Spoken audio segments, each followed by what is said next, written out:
What's up, YouTube? Capital G here, DN Dual Commentary. So we've got Joshua Walcott at the top, 1,035, and Sadis for Life, 1,566. Now, I'm not gonna spoil what Sadis for Life is playing. I'm trying to get a match recorded with his deck. It's something to behold. Like, it's something you just have to see. And he opened with a card. It's a very degenerative card. And his opponent, Joshua, just scooped it up after seeing one card, and I was just like, really? So I didn't even get a chance to record. Like, literally the first duel, he activated a card, and then he just scooped. So this should be interesting. And I'm not going to guarantee that this video will actually go up, because if it's garbage, I'm not going to upload it.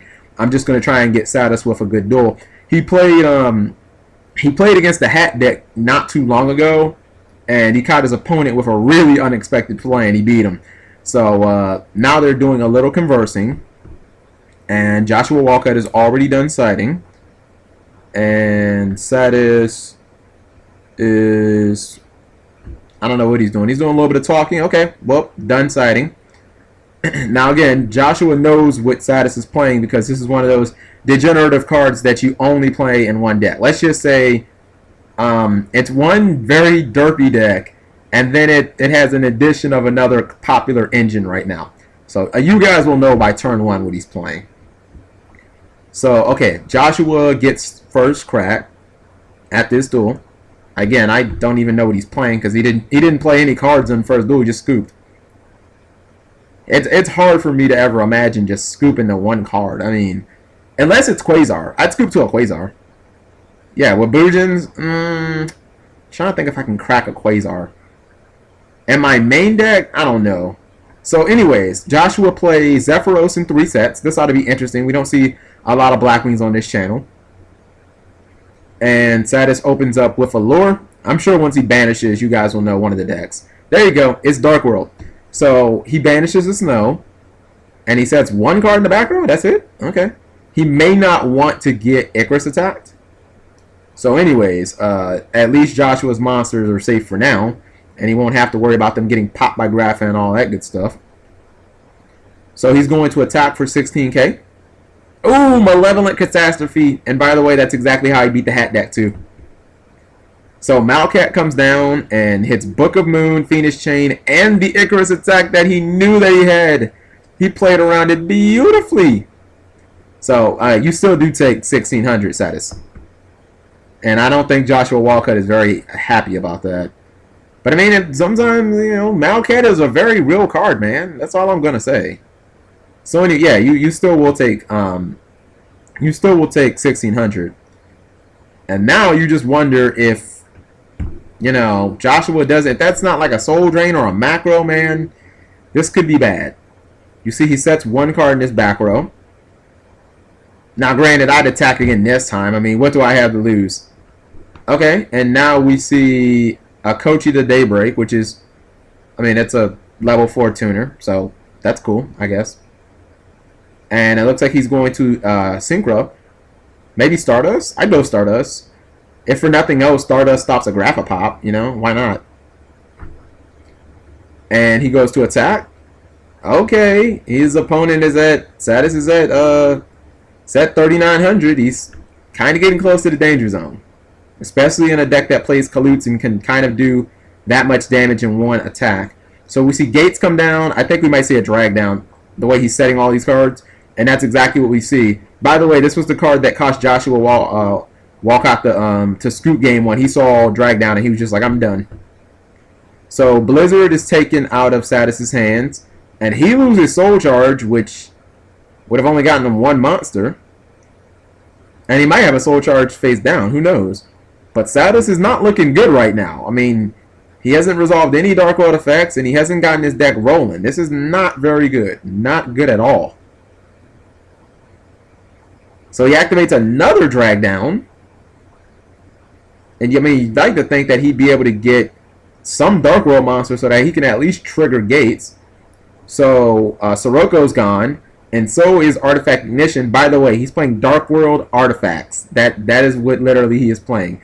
He trades in he trades in Blackluster Soldier. I didn't know he was running that for 2 new cards. Did he just end turn?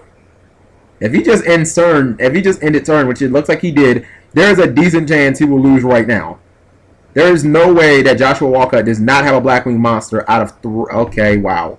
And he chooses not to summon. He's just going to attack. I sense complete weakness in Status for Life's hand right now. So I am going to do everything that I can to try and end the game as quickly as possible. Josh sets a couple of cards in his back row. And it looks like Dark Smog is activated on Zephyros the Elite. What's he going to discard? He discards Brow. And he gets a free draw. Now he's going to activate Call of the Haunted on that same Brow. Now, the question is, what is he going to do with that Brow? Is he just going to leave it in defense mode? Okay, so Dark World Dealings is activated. And Sirocco is pitched along with Grapha. Stardust will have to go away. Okay, so he's going to bounce Brow to his hand to summon Grapha. I would imagine that he's going to use Dark Smog to banish Stardust. I imagine he's going to do that. So that's no good for Stardust. Joshua Walker says, "Okay, you got it for as far as the Grapha goes," and he knows that his Stardust is gone. So he has to give up Brow, but he does get rid of the Stardust threat. Grapha goes into attack, and he gets his attack through. 27, actually that's 3k because of gates from the Dark World. Should actually take 300 more. His opponent doesn't seem to notice right now, and I'm not going to stop what I'm doing to tell him. Usually it's not relevant, but whatever. I seriously doubt he's going to live in this game by 300. Alright, so you see that Status for Life sets a couple of cards in his back row. Do not be shocked if these are artifact monsters. I'm just giving you guys a heads up right now. Do not be shocked if these are artifacts. Josh flips over a Pot of Duality for Bora. I don't know if you want Bora. Black Whirlwind, I like that. And Evac Device. You definitely don't want Evac Device. Okay, so he decides to take Bora. And you don't want Evac Device, obviously, because your opponent will just use that shit with Dark Smog or Gates. So, he's asking him what he took. He took Bora. Oh, he already had a Whirlwind, so okay, that makes sense. So you see Whirlwind plus Bora. And Artifact Sanctum is flipped over. That's not good. It's not good because he could, well, I think that you probably popped the Bora here.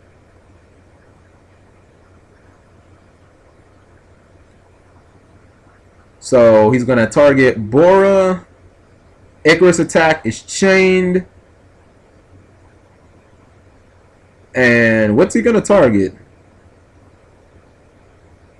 I would probably say Maratech and maybe Dark Smog. Well, I mean, it's easy to just say Grapha, but if your opponent has anything, like any monsters, they can just get back to Grapha. Okay, so he goes Grapha. You need to take care of Dark Smog, too. Okay, he gets rid of Gates. And then Josh just sets a card and passes back to Satis. Now, Satis doesn't actually have to summon anymore. He can just keep attacking with Maratech and make his opponent answer it. But, I mean, I guess that would be like the easiest way. Okay, and he actually had another Grapha in hand. He banished Sirocco, and now he's looking to pop a card. He hits Solemn Warning, and he's just going to attack, which means, okay, at the very minimum, considering that Satis doesn't seem to have any more Dark World monsters, if he top decks something, he can kind of turn this duel around. Oh, never mind, scratch that. Silva was tributed for by giving up Maratech, and now he's going to bounce for Grapha. And now it becomes a much more difficult duel because at any time he can just trigger. You can't use your graveyard basically because he can trigger. He can trigger Dark Smog by pitching Silva, and then he can just bounce Grapha straight to the hand again.